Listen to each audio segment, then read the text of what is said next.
Good morning, student. Today we are going to study the equations of motion using graphical method. This point is important for 9th standard as well as for 10th standard. आपल्याला हे 10वीला सुद्धा फॉर्म्युले useful आहेत. So remember this. These are the Newton's 3 equations of laws of motion. So see in that Newton studied motion of an object and gave a set of 3 equations of motions. These relate the displacement, velocity, acceleration and time of an object moving along a straight line. म्हणजे Newton's law किंवा Newton's law of motion, 3 law are predicted and these 3 law are converted into 3 equations which gives the relation between displacement, velocity, acceleration, time. So see that. Suppose an object is in a motion along a straight line with initial velocity u. It attains a final velocity v in time t due to acceleration a. Its displacement is s. Then the 3 equations of motion can be written as: first equation, v is equal to u plus at. This gives the relation between velocity and time. Second, s is equal to ut plus 1/2 at square. This gives the relation between displacement and time. And third, v square is equal to u square plus twice as. This gives the relation between displacement and velocity. So these are the 3 equations.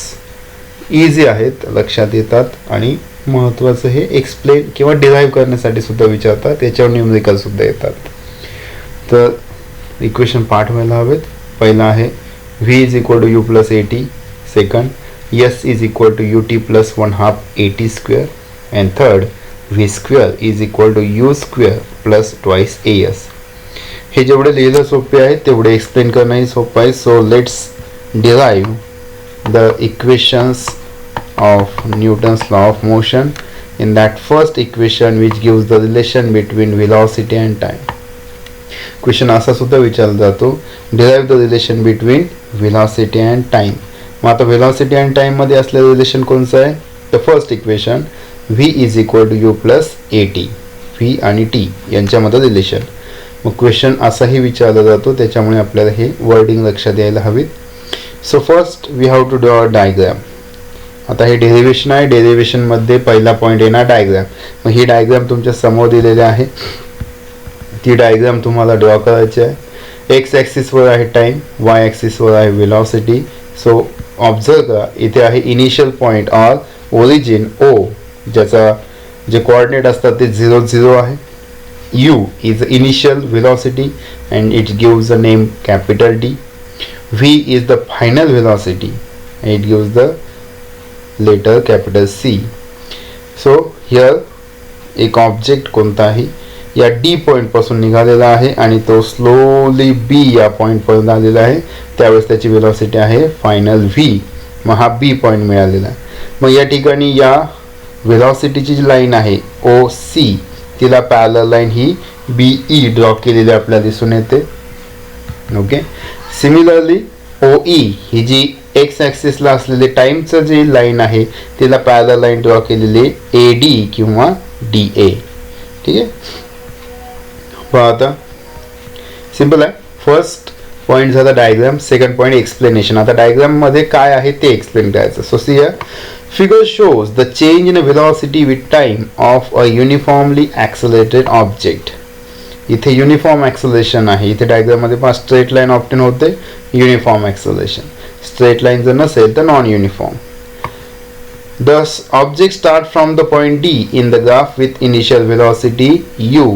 Its velocity keeps increasing and after time t it reaches the point B where the final velocity is v on the graph. From the diagram we can conclude that the initial velocity of object is equal to u is equal to od. म्हणजे हे जे दाखवलेलं आहे हा part, हा initial velocity od. The final velocity of object v is equal to oc. म्हणजे इथून o पासून c पर्यंत जे डिस्टन्स आहे ते आहे v, म्हणजे final velocity. Okay. And the time required t is nothing but oe. ते दाखवलेलं आहे पहा, हे जे आहे OE is nothing but time. T तेवढा टाइम लागलेला आहे ऑब्जेक्टला डी पासून बी पर्यंत जाण्यासाठी. We know the formula of acceleration. What is the definition of acceleration? The change in a velocity with respect to time. मग acceleration फॉर्म्युला आहे change in velocity upon time. आता वेलॉसिटी चेंज कशी आहे तर final velocity minus initial velocity upon time. आता final velocity इथे आहे ओ C घेतलाय मायनस इनिशियल वेलॉसिटी इथे आहे ओ डी तेही टाकले अपॉन टी. आता ऑब्झर्व करा ओ सी हा जो आहे ओ सी याच्यातून हा ओ डी मायनस केला तर शिल्लक काय येतो हा एवढा पार्ट यू आणि व्ही मधला म्हणजे सी डी म्हणजे इथे आला सी डी. समजलाय. समजा हा ओ सी 10 आहे आणि हा ओ डी 3 आहे तर सी डी किती जाणार 7. सिमिलर इथे सुद्धा हा सी डी शिल्लक राहिलेला आहे. C D is equal to आता इथे टी डिवाइड होतं तिकडे गेला मल्टिप्लाय होईल therefore C D is equal to 80. समजलं. नेक्स्ट आता थोडंसं कन्स्ट्रक्शन आहे इथे तुम्ही अगोदर लिहिलं तरी चालेल हे कन्स्ट्रक्शन किंवा पुन्हा लिहिलं तरी चालेल. Draw a line parallel to Y axis passing through B. This will cross the X axis in E. Draw a line parallel to x axis passing through D. This will cross the line BE at A. एवढं सगळं लिहिण्याऐवजी तुम्ही सोप्या भाषेत लिहू शकता. Draw a line parallel to y axis called as BE. एवढं म्हटलं तरी चालेल. Next, draw a line parallel to x axis called as AD or DA. असं म्हटलं तरी चालेल काहीच अडचण नाही. Now from the graph BE is equal to AB plus AE म्हणजे ही जी पॅरलल लाईन आहे वाय ॲक्सिसला ती घेतली. BE इज नथिंग बट हा जो स्मॉल पोर्शन आहे तो BA प्लस AE या दोघांची ॲडिशन घेतली. AB प्लस AE किंवा BA प्लस AE काहीच अडचण नाही. नाव BE म्हणजे ही आणि हे दोन्ही एकमेकाला पॅरलल आणि आपल्याला दिसतंय की हा स्क्वेअर फॉर्म झाल्यासारखं हा सॉरी रेक्टँगल फॉर्म झाल्यासारखं दिसतोय. त्याच्यामुळे बी आणि हा जो ओ सी आहे ते दोन्ही सेम दिसतात म्हणून बीईच्या ऐवजी घेतला व्ही. दिसतंय बीई आणि हा ओ सी म्हणजेच व्ही दोन्ही सेम आहे. So V is equal to A B. A B म्हणजेच सी डी हे दोन्ही डिस्टन्स सेम दिसतात. So C D plus A E म्हणजेच ओडी. ओडी म्हणजे आपण फक्त त्या सेम आहेत म्हणून ते व्हॅल्यूज इकडे घेतल्या. Therefore V is equal to आता सी डीची व्हॅल्यू वरती फाइंड केली होती आपण. CD is equal to 80. So put here. Therefore V is equal to 80 plus OD. आता OD म्हणजेच काय आहे सगळ्यात अगोदरच्या लाईन मध्ये सुद्धा आपण ते घेतलं होतं. OD is nothing but initial velocity u. Okay.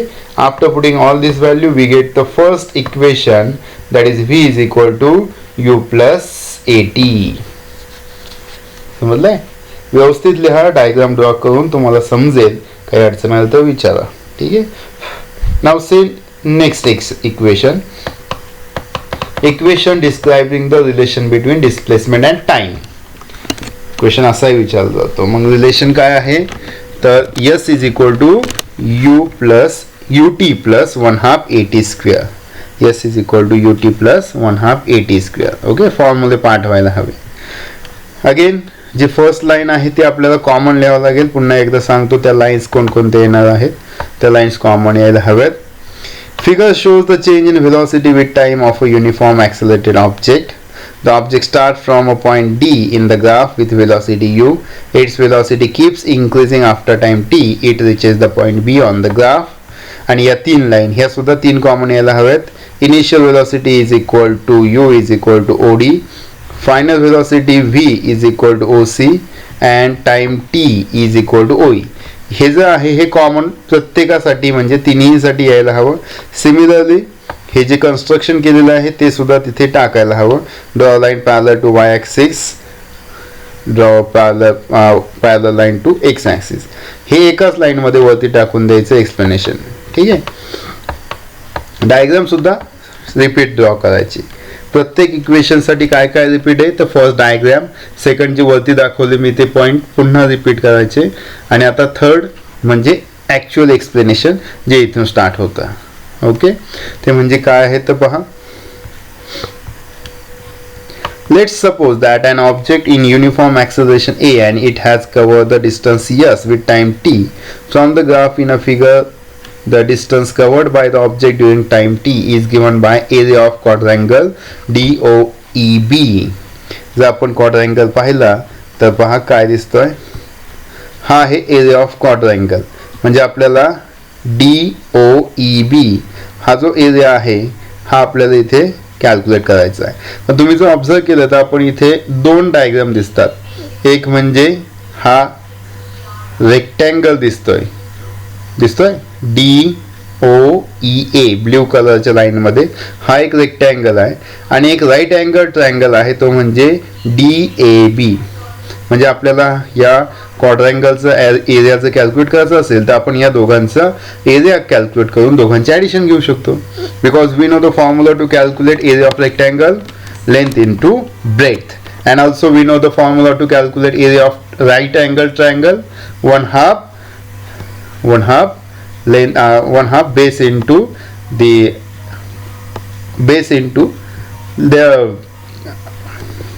yes जे कर्ण आहे किंवा आपण त्याला बेस 1/2 बेस इंटू हाईट हा सुद्धा घेतो. लेंथ बेस इंटू हाईट सुद्धा चालतोय. तर या ठिकाणी दोन्ही फॉर्म्युला आपण यूज करू. पहा इथे दाखवलेले आहे दोन्ही. therefore S is equal to area of quadrangle DOEB is equal to area of rectangle DOEA plus area of triangle DAB. ते जे दोन ट्रायंगल आहेत ते आपण कॅल्क्युलेट करणार, एक ट्रायंगल आणि एक rectangle. therefore S is equal to AE into OE plus 1/2 into AB into DA. पहा इथे डायग्राम मध्ये दिसतंय. हा जो आहे एरिया ऑफ रेक्टँगल जर घेतला तर AE into OE plus 1/2 into AB into DA म्हणजे बेस इंटू हाईट. ओके, समजलंय. पहा नेक्स्ट आता इथे आपण व्हॅल्यू टाकल्यात. But A is nothing but U. Again AE आणि OD हे दोन्ही सेम आहे म्हणून U. OE is equal to T आताच पाहिलं आपण, त्याच्यात सुद्धा दिसतंय. OE आणि DA हे सुद्धा सेम आहेत म्हणून आपण फॉर्म्युल्यामध्ये. आणि दुसरी गोष्ट AB is equal to AT आणि AB आणि CD सुद्धा सेम आहे. मग या सगळ्या व्हॅल्यू इथे टाकल्या तर इक्वेशन काय आलंय, S is equal to U. AE म्हणजेच U initial velocity into OE म्हणजेच T time plus 1/2 into AB is equal to CD. AB आणि CD सेम आहेत. therefore to AT into DA च्या ऐवजी आपण घेतलाय T. therefore the second equation we get S is equal to UT plus 1/2 AT square. Okay, simple आहे. फक्त लिहिताना काळजी घ्या, जास्त काही आणि प्रॅक्टिस करा, महत्वाचं आहे. And next third equation describing the relation between displacement and velocity, that is S is equal to UT plus S is equal to V square is equal to U square plus twice AS. V square is equal to U square plus twice AS. हे जे relation आहे ते इथे आहे. Okay, पुन्हा तेच again एकदा third equation साठी सुद्धा काय काय लिहायचं पुन्हा रिपीट करतो आणि ते लाईन्स रिपीट टाका तुम्ही. डायग्राम ड्रॉ करायची आणि सेकंड पॉइंट मध्ये एक्सप्लेनेशन मध्ये figure shows the change in velocity with time of uniformly accelerate object. Second line, the object starts from the point D in the graph with velocity u. Its velocity keep increasing and after time t it reaches the point B on the graph. आणि हे तीन line, the initial velocity of object u is equal to OD, the final velocity of the object v is equal to OC and time t is equal to OA. हे तीन line आणि ह्या वरच्या line common आणि हे सुद्धा construction सुद्धा लगेच तिथेच टाका. Draw line parallel to y axis and draw a line to x axis. Okay, म्हणजे तो थर्ड इक्वेशन. आता थर्ड इक्वेशन काढताना सुद्धा आपण S is equal to area of trapezium DOEB म्हणजेच तो जो क्वाड्रँगल आहे त्याचाच एरिया कन्सिडर करणार आहोत. बिफोर दॅट पहा कसं होतं ते डायग्राम मध्ये दिसेल तुम्हाला लगेच. So here diagram. आता आपल्याला सुद्धा पुन्हा तोच हा जो क्वाड्रँगल आहे त्याचा एरिया कॅल्क्युलेट करायचा. पण आता हा टोटल एरिया जो आहे तो डायरेक्ट हा जो आपण ऑब्झर्व केला ह्या ज्या दोन लाईन आहे OD आणि BE हे दोन्ही एकमेकाला पॅरलल आहेत म्हणून याला आपण ह्या क्वाड्रँगलला म्हणतो ट्रॅपेझियम. ट्रॅपेझियम म्हणजे समलंब चौकोन. म्हणजे ज्याच्या दोन समोरासमोर बाजू या एकमेकाला पॅरलल असतात त्याला आपण समलंब चौकोन असं म्हणतो किंवा समांतरभुज चौकोन म्हणतो. तर ट्रेपेझियमचा एरिया आपण इथे कॅल्क्युलेट करणार आहे. त्यासाठी फॉर्म्युला पहा, इथे दिलेला आहे. S is equal to 1/2 sum of length of parallel sides into distance between the parallel side. म्हणजे जे समांतर बाजू आहेत एकमेकाच्या समोरच्या पॅरलल लाईन्स त्यांचे लेंथ घ्यायच्यात आणि त्याचबरोबर दोघांमधील डिस्टन्स घ्यायचं. दोघांमधील डिस्टन्स म्हणजे OE. पहा मग S is equal to 1/2 OD plus B sum of length of parallel sides. Parallel side म्हणजे दोन्हींच्या एकमेका समोरच्या OD आणि B जे पॅरलल आहेत इनटू दोघांमध्ये डिस्टन्स आहे OE. तर पुन्हा आपण वरती लाईन पाहिलेल्या आहेत. OD is equal to initial velocity U, BE is equal to final velocity V and OE is equal to time T. पुन्हा या व्हॅल्यू याच्यात टाका. Therefore S is equal to 1/2 U plus V into T. Okay. Now we know but acceleration, we know the formula of acceleration, change in velocity upon time, that is V minus U upon T. Again हा T आणि U एकमेकाला exchange करू, place change केले तर T is equal to V minus U upon A. मग second equation मध्ये जो हा T आहे त्याच्याऐवजी थर्ड इक्वेशन मध्ये असलेल्या T ची व्हॅल्यू टाकायची आहे. So we get S is equal to 1/2 into हा ओरिजिनल आहे U plus V into V minus U upon A. हा U plus V काय V plus U काय आपण फक्त अल्टर केला. Therefore S is equal to V plus U into V minus U upon twice A. आता आपल्याला हा मॅथचा formula माहिती आहे. V plus U into V minus U, that is A plus B into A minus B is equal to A square minus B square, right?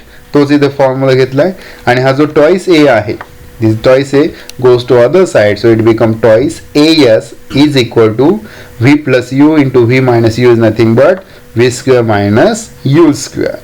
Therefore this minus U square goes to other side, it forms third equation, V square is equal to U square plus twice AS. This is the third equation of motion. So these are the three equations which can be described by using a graphical method.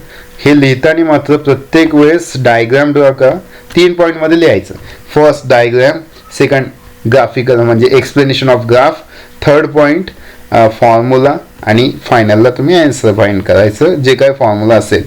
तो फॉर्म्युले लक्षात ठेवा कोणते आहेत.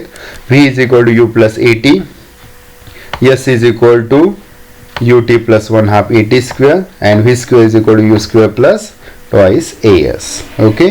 If जर काही अडचण आली तर मला विचारा.